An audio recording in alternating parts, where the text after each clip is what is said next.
में से 14, ये प्लस है ये माइनस है, तो कितना बचेगा बताओ? 28 बचेगा, लेकिन प्लस का बचेगा माइनस का? माइनस का क्यों बचेगा? इसलिए माइनस का नंबर इसलिए माइनस का कितना बचा? 28।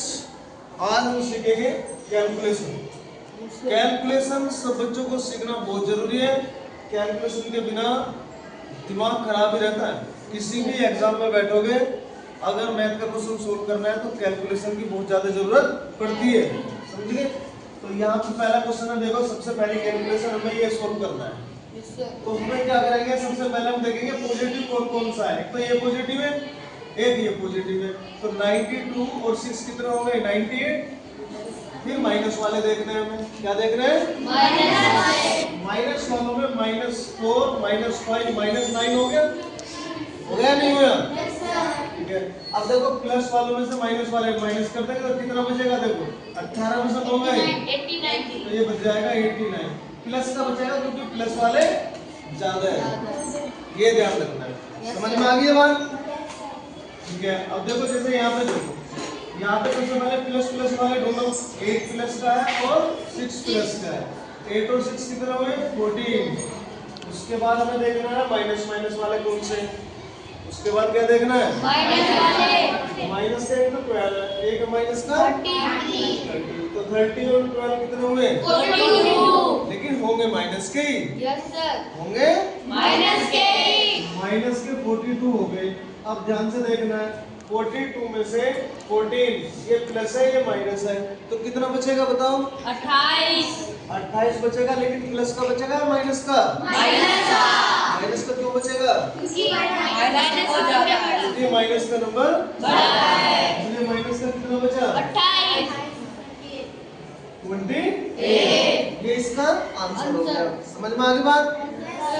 ठीक है। अब सुनिए, अब हम करेंगे फ्रैक्शन का क्वेश्चन सोल्व।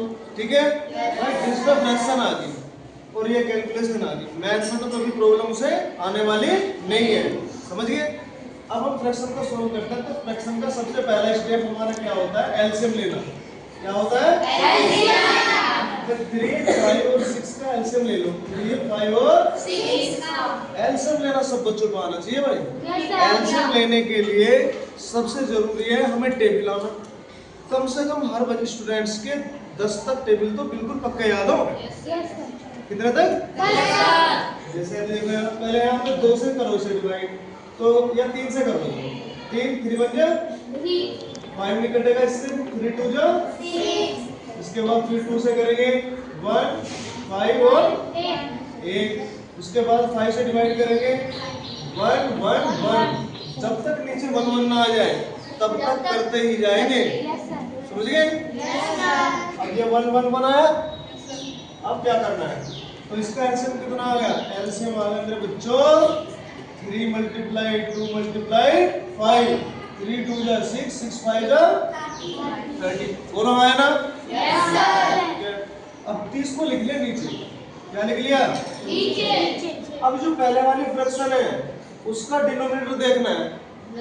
पहले वाली फ्रैक्शन का ऊपर वाला न्यूमरेटर होता है, नीचे वाला डिनोमिनेटर होता है। समझ में आ गई? नीचे वाले से डिवाइड करेंगे इसको, जो एलसीएम आया हमारा 3 से। जब इसको डिवाइड करेंगे तो आंसर कितना आएगा? 10।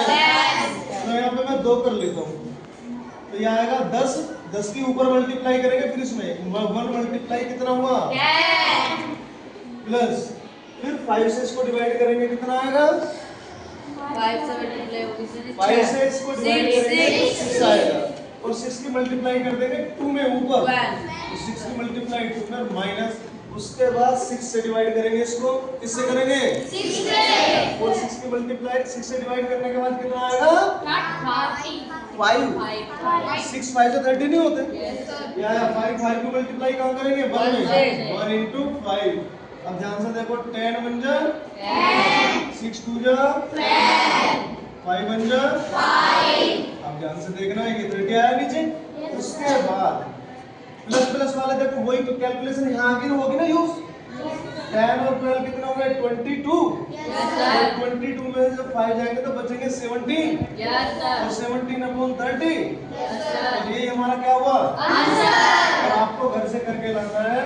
3/7 -4/8 और -1/4 इसको सोल्व करके लाना है और कमेंट्स बॉक्स में बताना है इसका आंसर कितना है।